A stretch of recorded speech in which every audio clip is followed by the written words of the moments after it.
जय हिंद प्यारे साथियों। स्वागत है आप सभी का स्वामी क्लासेस फाजिल्का में। आज हम हिंदी साहित्य के इतिहास ग्रंथ और उनसे संबंधित महत्वपूर्ण कथनों का अध्ययन करेंगे जो परीक्षा में पूछे ही जाते हैं। आज की जो वीडियो है वो पीजीटी हिंदी, टीजीटी हिंदी और मास्टर कार्डर हिंदी की दृष्टि से बहुत ही महत्वपूर्ण होने वाली है। तो साथियों जुड़े रहें वीडियो के अंत तक। अगर आप हमारे चैनल पर नए हो तो सब्सक्राइब करना ना भूलें, बेल आइकन को अवश्य दबाएं, ऑल पर क्लिक करें ताकि आप तक नोटिफिकेशन पहुंच सके। तो शुरू करते हैं आज की क्लास। आज जो हम करेंगे वो ग्रंथ में सबसे पहला ग्रंथ हम करने जा रहे हैं आचार्य रामचंद्र सिंह जी द्वारा रचित हिंदी साहित्य का इतिहास का अध्ययन करेंगे। हिंदी साहित्य का इतिहास। प्रकाशन वर्ष जनवरी 1929 ईस्वी को माना जाता है। हिंदी साहित्य का विकास शीर्षक से प्रकाशन हुआ। हिंदी साहित्य का विकास शीर्षक से प्रकाशित हुआ। प्रकाशन संस्था नागरणी प्रचारणी सभा काशी से। सहयोगी इस ग्रंथ को रचने में जिन्होंने सहयोग दिया केदारनाथ पाठक, वेरी इंपॉर्टेंट है, केदारनाथ पाठक। चंद्र शुक्ल ने अपने ग्रंथ हिंदी साहित्य का इतिहास रचने में विद्यात्मक और प्रतिमूलक पद्धतियों का प्रयोग किया है। ये या तो विद्यात्मक या प्रतिमूलक। आगे चलते हैं। कुल रचनाकार 997। कुल रचनाकार 997। लगभग अगर पूछा जाए तो 1000 लगभग आ जाएगा पेपर में, तो आपने 1000 लगाना है। इस ग्रंथ से संबंधित महत्वपूर्ण कथनों का अध्ययन करेंगे। हिंदी शब्द सागर की भूमिका में 1928 ईस्वी में हिंदी साहित्य का विकास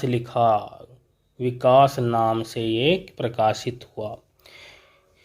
आगे है हिंदी शब्दकोश लिखने के लिए सरयूकरण पारीक, हरदेव बिहारी अध्यक्ष और रामचंद्र शुक्ल 1908 ही में नियुक्त की हुई। इन सभी की हिंदी शब्दकोश लिखने के लिए 3 व्यक्तियों की नियुक्ति हुई। सरयूकरण पारीक, हरदेव बिहारी अध्यक्ष थे और रामचंद्र शुक्ल 1908 में नियुक्त हुए। संशोधित व परिवर्तित संस्करण।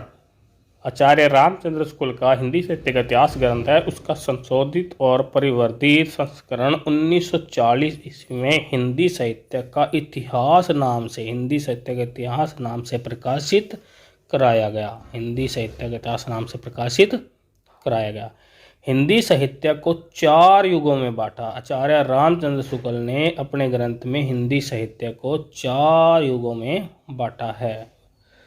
दोहरा नामकरण, वेरी इंपॉर्टेंट क्वेश्चन पूछा ही जाता है कि दोहरे नामकरण की पद्धति किसने अपनाई। तो आचार्य रामचंद्र शुक्ल ने दोहरा नामकरण दिया। युगों का दोहरा नामकरण का प्रचलन किया। जैसे आदि काल को वीर गाथा काल भी कहा जाता है।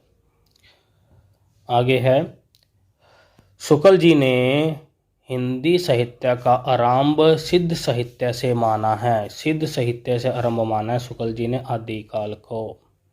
शुक्ल जी ने कहा है कविता जीवन और जगत की अभिव्यक्ति है। बहुत ही महत्वपूर्ण कथन है, याद कर लेना आप, बहुत ही पूछा ही जाता है परीक्षाओं में। शुक्ल जी ने कहा है कविता जीवन और जगत की क्या है, अभिव्यक्ति है।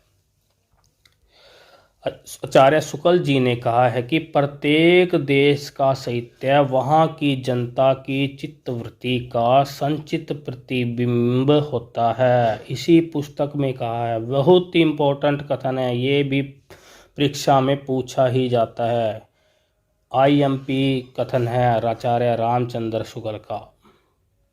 आचार्य रामचंद्र शुक्ल ने भक्ति काल को सर्वप्रथम शुद्ध दार्शनिक और धार्मिक आधार पर प्रतिष्ठित किया है। बहुत ही महत्वपूर्ण है। इस रचना के लेखन में शुक्ल जी ने निम्न रचनाओं से विशेष साहित्य सामग्रियां ग्रहण की हैं। आचार्य कह सकते हैं कि आचार्य जो रामचंद्र शुक्ल है, अपने ग्रंथ की रचना के लिए कुछ ग्रंथों की मदद ली है। वो निम्नलिखित अनुसार है, जिनको हम पढ़ रहे हैं। मिस्र बंधु विनोद ग्रंथ का अध्ययन किया, जो लिखा गया था मिस्र बंधुओं द्वारा। नंबर 2 पर हिंदी कोविद रत्नमाला का अध्ययन किया, श्याम सुंदर दास का था ये। कविता कुमुदी राम नरेश त्रिपाठी के था, इसका भी अध्ययन किया। ब्रज माधुरी सार योगी हरि का है, और इनका भी इन्होंने अध्ययन किया है। इन ग्रंथों का अध्ययन करके ही रामचंद्र शुक्ल ने अपने ग्रंथ का रचना की है। इस ग्रंथ का आरंभ सिद्धों की वाणी से किया गया है। इस ग्रंथ का जो आरंभ है सिद्धों की वाणियों से किया गया है। अगला रचनाकार पढ़ते हैं। डॉक्टर राम कुमार वरा बहुत ही महत्वपूर्ण रचनाकार है, और इनके द्वारा लिखा ग्रंथ रचना इनकी हिंदी साहित्य का आलोचनात्मक इतिहास और अधूरा ग्रंथ कहा जाता है। इसको अधूरा क्योंकि 693 ईस्वी से लेकर 1693 ई तक का ही वर्णन है। 693 से लेकर 1693 ईस्वी तक का ही वर्णन है। प्रकाशन वर्ष 1938 ई में। इसका प्रकाशन कब हुआ? 1938 में। आदि काल से भक्ति काल तक की संधि काल से भक्ति काल, यानी आदि काल से लेकर भक्ति काल तक ही वर्णन है इसमें, या संधि काल से भक्ति काल तक ही वर्णन है, क्योंकि आदि काल को संधि काल कहा जाता है। अधूरा इतिहास ग्रंथ है ये। अधूरा क्या है? इतिहास ग्रंथ है। आलोचनात्मक पद्धति पर रचा गया है। आलोचनात्मक पद्धति याद रख लेना। डॉक्टर राम कुमार वर्मा द्वारा लिखित ग्रंथ आलोचनात्मक पद्धति में लिखा है। संपूर्ण ग्रंथ को 7 प्रकरणों में विभक्त किया है। संपूर्ण ग्रंथ को 7 प्रकरणों में विभक्त किया है।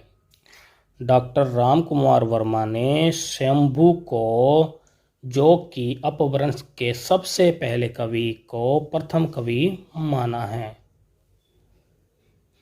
हिंदी साहित्य का आरंभ 693 ईस्वी में स्वीकार किया है। डॉक्टर वर्मा ने ज्ञानाश्री शाखा को संत काव्य, प्रेम मार्गी शाखा को प्रेम काव्य एवं वीर गाथा काल को चारण काल और संधि काल कहा है। बहुत ही महत्वपूर्ण पूछा जाता है।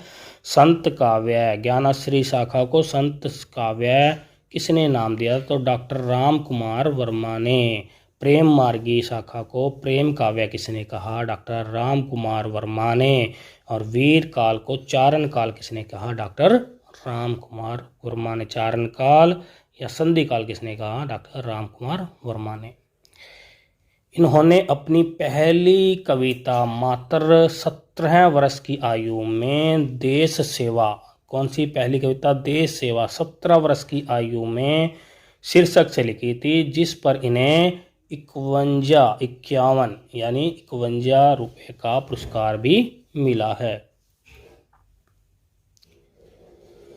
प्रमुख कृतियां हैं इनकी अन्य, जैसे आप पढ़ रहे काव्य हैं अंजलि, हेमहास, नसीथ, जौहर, चित्तौड़ की चिंता, आकाश गंगा, रूप राशि, चित्र रेखा, एकलव्य और अभिशाप। बहुत ही महत्वपूर्ण इनकी काव्य रचनाएं हैं। आपने इनको याद कर लेना। किनकी है ये? डॉक्टर राम कुमार वर्मा की।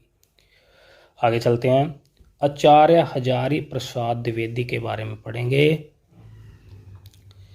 आचार्य हजारी प्रसाद द्विवेदी रचनाएं हिंदी साहित्य की भूमिका 1940 ईस्वी का रचनाकाल, हिंदी साहित्य का उद्भव और विकास 1952, हिंदी साहित्य का आदिकाल 1952, या कभी कभी किन किस पुस्तकों में 53 भी लिखा आता है। तो याद कर लेना, 3 मुख्य इतिहास ग्रंथ हैं और परीक्षाओं में पूछे ही जाते हैं कि हिंदी साहित्य की भूमिका किसकी रचना है। तो आचार्य हजारी प्रसाद द्विवेदी। हिंदी साहित्य उद्भव और विकास किसकी रचना है? हजारी प्रसाद द्विवेदी। हिंदी साहित्य का आदिकाल किसकी रचना है? हजारी प्रसाद द्विवेदी। पद्धति समाज शास्त्रीय या तुलनात्मक पद्धति। समाज शास्त्रीय या तुलनात्मक पद्धति का इन्होंने अनुसरण किया है। रचनाकार, जिसमें कुल रचना 1229 रचनाकार हैं। इनमें विशेष तथ्य, इन्होंने शुक्ल के वीर गाथा काल को आदिकाल कहकर पुकारा है। इन्होंने आदिकाल को अत्यधिक विरोधों व आघातों का युग भी कहा है। ये जो कथन है बहुत ही महत्वपूर्ण कथन है और परीक्षाओं में पूछा ही जाता है। आचार्य हजारी प्रसाद द्विवेदी ने आदिकाल को कहा है अत्यधिक विरोधों एवं व्याघातों का युग। अत्यधिक विरोधों एवं व्याघातों का युग। प्रसिद्ध कथन, भारत का लोक नायक वह हो सकता है जो समन्वय करे। बहुत इंपॉर्टेंट कथन है। भारत का लोक नायक कौन हो सकता है? जो समन्वय करे। आचार्य हजारी प्रसाद द्विवेदी को प्राप्त सम्मान 1962 में बंद साहित्य अकादमी द्वारा टैगोर सम्मान दिया गया। नंबर 2 पर है 1973 में साहित्य अकादमी सम्मान भी इन्हें मिला है। आचार्य हजारी प्रसाद द्विवेदी पहले व्यक्ति थे जिन्होंने रामचंद्र शुक्ल जी की अनेक धारणाओं को चुनौती देते हुए सबल प्रमाणों के आधार पर खंडित किया है। आदिकाल का इन्होंने विशद विश्लेषण किया है।